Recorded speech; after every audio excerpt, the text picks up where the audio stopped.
school football in the Ozarks. First and 10 kicks off now. Sponsored by Marshfield Chevrolet. Hello, everybody, and welcome to week 2 of the high school football season and First and 10. Coaches will tell you that the teams make their biggest improvements between weeks 1 and week 2. It seems that the Nixa Eagles are in mid-season form already. Nixa scoring 49 points on Republic and grabbing the #1 ranking in Class 6 after week 1. Tonight, the Eagles hosting Webb City. That's where we find First and 10's Chris Pinson. Chris?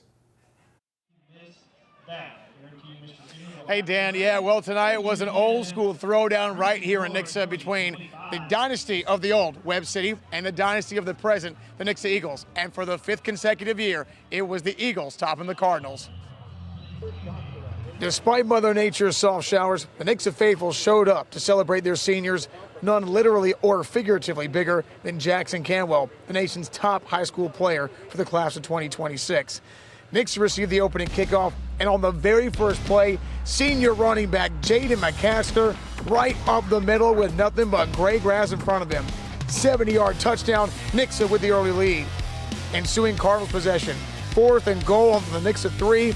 Gabe Johnson has a receiver, but the slippery football falls to the hands of Gus Canes. The goal line stand gives the ball back to Nixa. Next Eagles drive. They go for the air. Skylar Brown wide open. That's a gain of 23 yards. Nixa across midfield. However, a few plays later, McKnight is going to get picked off. Carson Myers with a leaping interception. He would go down to the Cardinals 35. But what could Webb City finally do with the turnover? They would end up evening the score. A 3-yard rushing touchdown by Slade Hurd gets inside the front pylon. 7-7, 8 minutes to play in the second quarter. So how did Nixa respond? 3rd and 6. McKnight gonna run up the middle for some hard-earned yards and a whole lot more. Gets down, but then gets right back up. No fear in this kid's face. Very next play, to the skies off play action. Carter Mabe all by his lonesome. 33-yard bomb. Eagles back in front, 14-7. A minute to play before the half. And so, with 9 seconds left, Nixa would have one last touchdown as McKnight does it again with his feet, plowing across the goal line. 21-7, Eagles with the lead at the midway point. So it was a 2-touchdown game at halfway. Well, guess what? Turned out to be an 8-point result in the favor of Nixa. They hang on to win this one 28-20. It was a great late push try there by the Cardinals, but in the end, Nixa's defense forced a late turnover on downs, and they are the winners for the 5th straight year. This is, in fact, the 2nd closest margin they played in that 5-year span. Reporting out here at Nixa High School, Chris Pinson, First and 10. Thanks, Chris. We'll get back to you later here in the show. Rogersville Wildcats at home for the first time this season as well. Wildcats have a new coach in Joel Wells. Wells, 7th coaching stop in his career. Among the previous stops, Kickapoo and Nixa. Wells and his Wildcats facing a tough Ava Bears team. Logrog with an up-tempo pace would score on the 2nd play of the game. Sam Freeze to Gage Hale. That's a 46-yard touchdown to make it 7-0 Wildcats. But Ava answers with Aiden Lane. Keeps it around the right side. That's a 12-yard touchdown scamper. Extra point was blocked, so it was a 7-6 game. The Bears defense then stepping up. Gunnar Evans on the blitz. Big hit on Freeze.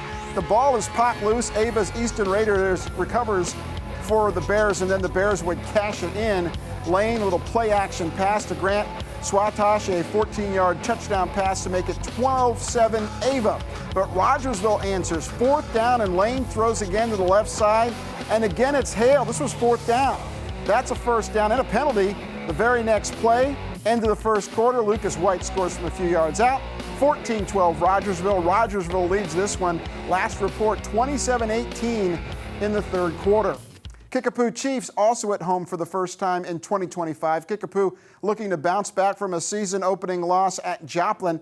Tonight, the Chiefs hosting Neosho. Wildcats rolled into Pottinger Stadium with a 1-0 record, and Kickapoo with the defense early. The Chiefs would recover this fumble, and it would set them up, but Kickapoo's offense could not get into the end zone. They tried a field goal here, but the field goal was no good, and it was a scoreless game. Neosho back the other way. Blaine Patterson, the quarterback, around the right side. This is good for a 1st and 10, and it would set up this Roan Keyshawn 6-yard touchdown run here, and that would give the Wildcats a 7-0 lead. Second quarter, Neosho on the move again, 3rd and 17 from the 39. Patterson with a big run for a 1st down right here, and then on top of this, you got a horse collar penalty, 15 more yards. That would set up the Wildcats. Patterson on the keep, 14-0 Neosho. Kickapoo trying to get on the board with another field goal attempt in the second quarter. This one was no good as well. Neosho led 14-0, and it was 35-13 Neosho in the fourth quarter at last report. Ozark Tigers at home for the first time this season as well tonight. It was a Tiger fight with Carthage paying a visit to Christian County. Both of these teams won their season openers. Carthage comes into the game ranked 5th in the state's Class 5 rankings. Carthage would set the tone early. Zane Browning as the quarterback takes the ball straight up the middle of the field.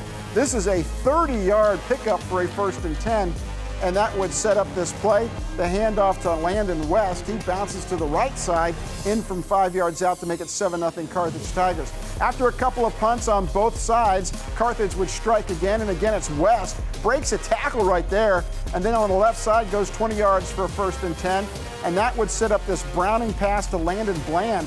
3-yard touchdown, 14-0 Carthage. Later, West again, he scores from 15 yards out. That would make it 21-0 Carthage, and that was the last report we had, 21-0 Carthage in the second quarter. That brings us up to our first time out here on 1st and 10. On the other side of the break, we're going to go down to Brazil, check out the Chiefs. But first, here's a look at Pottinger Stadium, where the Kickapoo Chiefs lost to Neosho tonight. 1st and 10 will be right back.